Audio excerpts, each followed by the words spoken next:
even through this negative, you're going to bring out a positive. A prayer circle in a desperate time of need. After last night's riots and fires left an under-construction apartment building and community center a pile of ash. When I saw the flash last night and I came out the door, like the heat hit me in my face. Today, a new kind of flame. This is the time to reignite the flame for revival in our city. This construction was a $16 million project Southern Baptist Church started 8 years ago. Today, it begins again from scratch. I think the real question we should be asking is, how do we put this back together? That they're destroying something within our actual community that was provided by our community, you know, it just doesn't even make any sense. Here today, crews directing traffic where the fire blew out lights. City inspectors condemning the store right next to the construction area. Southern Baptist Church's pastor giving hugs where needed. Love you. Thank you, Vanessa. Love you too, Liz. And neighbors remembering the riots of years past, hoping history doesn't repeat itself. This is going to stay with them for a lifetime. 68 never left me. 2015, this destruction here is going to stay with them. We shall overcome someday.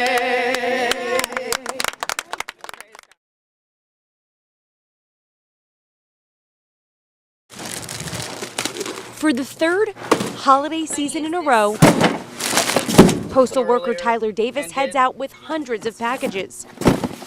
This is a smaller route. This is tiny. There's ones that get double what I get. He's one of Mechanicsburg's very own Santa helpers.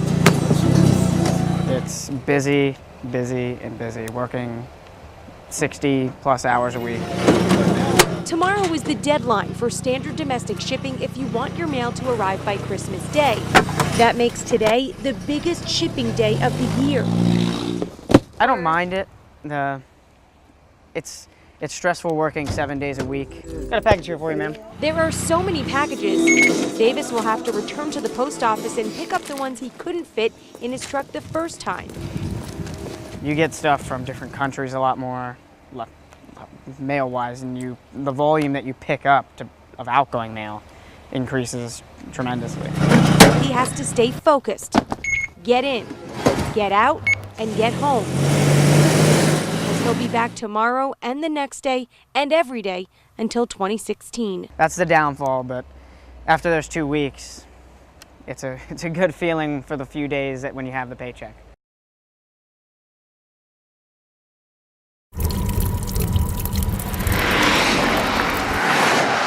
As winter turns to spring and water starts to trickle, so too do the rocks.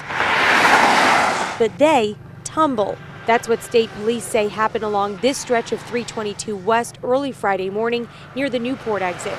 A boulder slid from the mountainside and a truck hit it. It's a terrible thing. It's horrible that some of that would happen. According to troopers, the truck dragged the boulder across the lanes until it jackknifed. All evidence of the crash still on the road. This is about as bad as the potholes. In fact, it's just like those potholes. PennDOT officials say the breakup along the mountainside is similar to the breakup in the roads this time of year. That means when icy mountainsides thaw out, boulders loosen and roll out. To give you some perspective of just how big these boulders are, I'm about 5 feet tall. So imagine seeing this coming at you while you're driving down the road here. What would you do? Or rather, what should you do? Hopefully be able to swerve to miss them, and then probably contact Department of Transportation. Wrong. I guess depending on the situation, if there was no other cars around, I might slow down and just come to a halt. That's right. PennDOT says if you notice rocks tumbling off the mountains near the road, hit the brakes, because hitting another car or boulder is a slippery slope.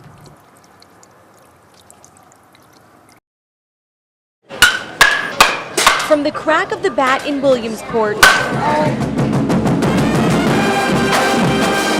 the beat of the drums at Redland High School, this red sea of fans is ready to root on the Redland Patriots.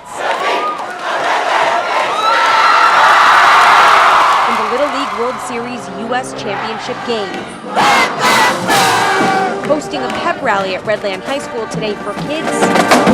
We just want to support them, try to get them to win. So, I mean, it's just been nuts here. And parents. It's been amazing. It's almost like a dream come true to know that our son's sitting out there right now in one sport, living his dream, having the time of his life. It's special. All your typical pep rally fanfare was there. Plus, something special. The Redland Little League team stopped by via video chat. So while these high schoolers plan their trips to tomorrow's big game, one person will text like, hey, are you going? Hey, can you take me? Just like that. And it's just like, we all end up going together. It's just like almost like a big like family event. It's really cool. Parents are hoping all of this pays off. They work, they train, and so far they've been great. They've been mentally prepared, and hopefully they can stay calm and come out tomorrow and have a great game.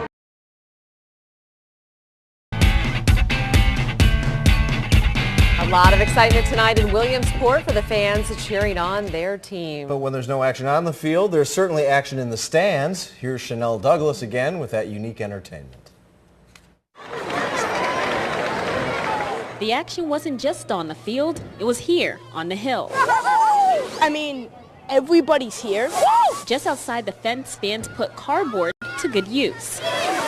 We've been sliding, we've been trading pins, just walking around, talking to a lot of people we know from home, seeing a lot of familiar faces. There was no rhyme or reason for the madness at the hill. I don't know what. I really don't, but it's just fun going down the hill. Kids just knew they wanted to keep sliding. Yeah, having fun. This isn't as easy as it looks. After spending the day sliding down a hill, some of these kids have it down to a science. Probably just going to the side and stopping at the same spot over again. And over again, these kids went down the hill, making the most of their World Series experience. CBS 21 Chanel Douglas reporting the next game Sunday, where the Redland Patriots will take on South Carolina. Big game. We're all looking forward to it. Yeah.